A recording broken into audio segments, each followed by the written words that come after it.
Hey everyone, welcome to today's Explainer. Let's just jump right in because we're looking at a truly defining moment of the 20th century. We're talking about the assassination of President John F. Kennedy, an event that didn't just shock the world, it literally transformed American politics overnight. Let's get into it. November 22nd, 1963. That's the day everything shifted. President Kennedy was down in Dallas, Texas, kicking off a political tour to drum up support ahead of the '64 election. It was honestly supposed to be just a standard celebratory visit. But as we know, that specific date would end up etched into the American psyche forever. Section 1. The Day in Dallas, a Ticking Clock. So the atmosphere that morning, it was incredibly upbeat. You had thousands of people lining the streets cheering for the young president as he rode by in his open-top limousine. But the vibe of that joyful motorcade was about to change in a heartbeat.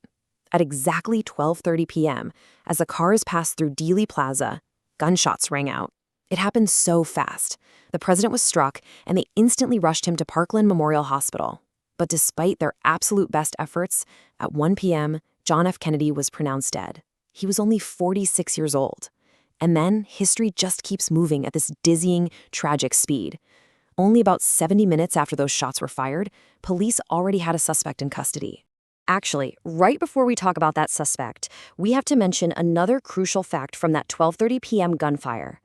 Texas Governor John Connally, who was riding in that exact same open-top limousine right there with the president, was also seriously wounded during the attack. Section 2. Chaos and the Suspect. The Immediate Aftermath. Okay, so following the gunfire, Dallas and really the whole nation descends into total chaos. But local law enforcement actually moved incredibly fast. That man taken into custody just 70 minutes later, that was Harvey Oswald. He was a former U.S. Marine and, really notably, he was an employee at the Texas School Book Depository. So why does that matter? Well, that specific building directly overlooked Dealey Plaza, and investigators quickly concluded that the fatal shots had been fired right from its 6th floor. What happens next is just this shocking domino effect of tragedy. Oswald is arrested, right? But then just 2 days later, while he's being transferred to the county jail, he is shot and killed on live television by a local nightclub owner named Jack Ruby. It's totally wild to think about. Because of this, Oswald dies before ever standing trial. That sudden, televised murder of the prime suspect basically just left the public with an enormous pile of unanswered questions. Section 3. The Official Investigations. Seeking Answers. So, with the prime suspect dead, how does a nation actually find justice, or even just clarity?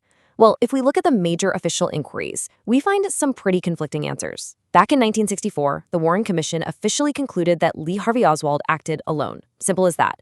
But jump forward with me to 1979, the House Select Committee on Assassinations concluded that Kennedy was, quote, probably assassinated as a result of a conspiracy. But here is the key takeaway. They completely failed to identify who else might have actually been involved. Because of all those lingering questions and the totally differing official reports, we've seen decades of intense speculation. I mean, the ideas spread like wildfire.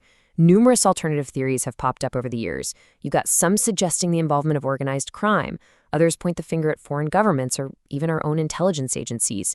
And of course, theories about multiple gunmen operating in Dealey Plaza that day have circulated super widely.